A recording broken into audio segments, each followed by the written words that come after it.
पर भी बात करेंगे। उससे पहले टोटल टीवी का ओपिनियन पोल हम आपको दिखाते हैं। बीजेपी के संभावित उम्मीदवार झज्जर विधानसभा से कप्तान बिरधाना 48.39%, डॉक्टर राकेश कुमार 9.68%, कांता देवी 22.58%, बीजेपी के साथ 19.35% वोटर्स हैं। बीजेपी के संभावित उम्मीदवार हैं। टेलीविजन सेट्स पर हम आपको दिखा रहे हैं टोटल टीवी का ओपिनियन पोल। लेकिन कप्तान बिरधाना का राजनीतिक सफर किस तरीके का रहा है, यह भी एक सवाल। उनकी प्रोफाइल पर एक नजर डालेंगे।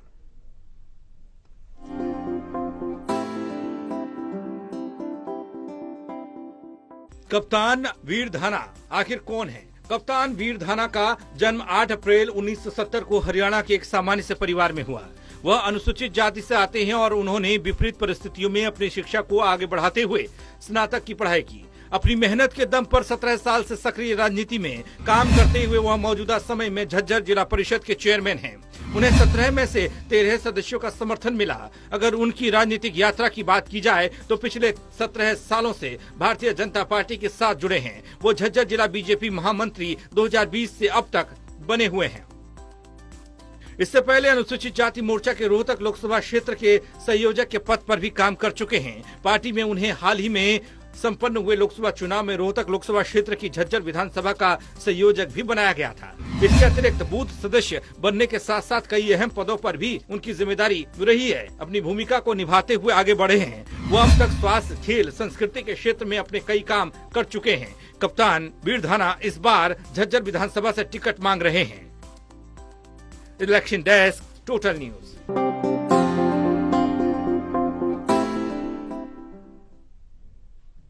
देवेंद्र, ओपिनियन पोल में बीजेपी के कप्तान वीरधाना टिकट मांग रहे हैं। प्रबल दावेदारी है। कितनी प्रबल दावेदारी कप्तान वीरधाना की? देखिए सौरभ, कप्तान वीरधाना जैसा नाम से ये कप्तान मतलब कुछ खास पहचान उनकी है। तो बीजेपी को भी आखिरकार चुनाव तो जीतना है और लड़ना भी है। तो कप्तान बिरधाना जिस तरीके से मजबूत नजर आ रहे हैं हमारे सर्वे में, दूसरे नंबर पे कांता देवी हैं। तो बीजेपी कोशिश करेगी, लगातार झज्जर से 3 बार कांग्रेस की विधायक गीता भुक्कल हैं, इस क्रम को अब तोड़ा जाए। बीजेपी की हर संभव कोशिश रहेगी। और वैसे भी आजकल मेरे सूत्र भी बता रहे हैं कि बीजेपी की नजर और खास रणनीति उन सीटों पर है, या जो तो रिजर्व सीटें या फिर जहां बीजेपी जीती नहीं है वो बहुत समय से, तो ये प्राथमिकता वाली बीजेपी की सीट है झज्जर। अब चूंकि थोड़ा सा कांग्रेस का रुझान लग रहा है, कांग्रेस बढ़ती हुई लग रही है, कांग्रेस मुकाबला देती हुई लग रही है, ऐसी स्थिति में क्या बीजेपी कांग्रेस ये सीट छीन पाएगी कांग्रेस से, और कांग्रेस क्या इसको इस सीट को रिटेन करेगी? और शायद अब मेरे को लगता है कि लगातार 3 बार जिस तरीके से गीता भुक्कल जीत रही है और भूपेंद्र हुड्डा के करीबी है, शिक्षा मंत्री रही हैं और अनुसूचित वर्ग से आती हैं, हो सकता है उनको रिपीट किया जाए। उस स्थिति में क्या वो अपना रिकॉर्ड मेंटेन कर पाएंगी या बीजेपी कांग्रेस से ये सीट छीन लेगी? अब इस बात का इंतजार रहेगा। बिल्कुल। महेश, जो कप्तान वीरधाना की दावेदारी है, प्रबल दावेदारी के तौर पर भी देख रहे हैं, मैं आपके पास भी आऊंगा, लेकिन वीरेंद्र जी, जो परिस्थितियां बन रही हैं कप्तान वीरधाना की, वो कहीं ना कहीं प्रबल दावेदार के तौर पर पेश हो रही है, खासकर ऐसे समय में जब कमबैक की जरूरत है बीजेपी को। विधानसभा चुनाव में एंटी इनकम्बेंसी को भी कम करना है, तमाम चुनौतियां हैं पार्टी के सामने। देखिए, भारतीय जनता पार्टी के लिए चुनौतियां हैं, इसमें कोई संदेह नहीं है। देखिए, वहां देखा जाए शहरी क्षेत्र में किसका प्रभाव है, या कोई मातनहेल में जिस तरह जो गीता भुक्कल का प्रभाव क्षेत्र है, मातनहेल में किसका प्रभाव है, झज्जर शहर के अंदर ये भारतीय जनता पार्टी को वहां अपना वर्चस्व बनाए रखना है।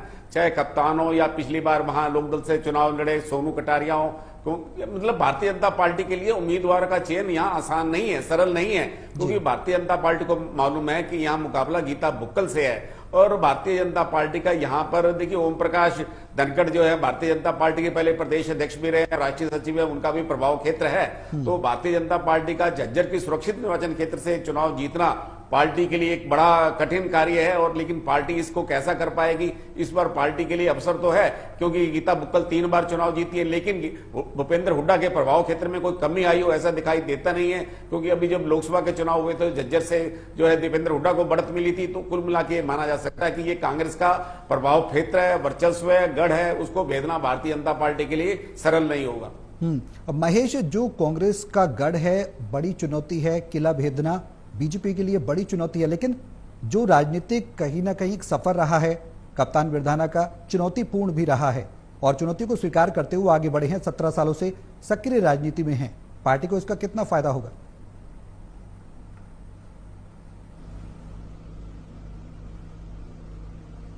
देखिए, विकल्प की तो जरूरत यहाँ पर कप्तान बिरधाना की जरूरत भारतीय जनता पार्टी को है। किसी को तो उम्मीदवार बनाकर भारतीय जनता पार्टी की तरफ से चुनाव मैदान में सामने खड़ा करना ही है। फिर अगर वो पार्टी का कर्मठ कार्यकर्ता हो, निष्ठावान कार्यकर्ता हो, इंपोर्ट किए गए नेताओं की हालत क्या है ये भारतीय जनता पार्टी के लोग अच्छे से देख चुके हैं, समझ चुके हैं। भारतीय जनता पार्टी में इंपोर्ट किए गए लोग अब्जॉर्व कर पाना, उन्हें अपनी विचारधारा के साथ जोड़ पाना मुमकिन नहीं हो पाता। ज्यादातर ये मुश्किल भरे हालात बने रहते हैं। लेकिन यहाँ पर कप्तान बिरधाना की जो बात है, 17 साल से वो भारतीय जनता पार्टी के साथ सक्रिय राजनीति कर रहे हैं, तो ऐसे में चूंकि वो पार्टी की विचारधारा से जुड़े हुए हैं तो भारतीय जनता पार्टी के लिए उससे अच्छा विकल्प नहीं हो सकता। और बाकी अगर जनता की पसंद के लिहाज से समझने की कोशिश की जाए तो बाकी जो तमाम संभावित उम्मीदवार हैं उनकी परसेंटेज है काफी कम यहाँ पर देखने को मिल रही है।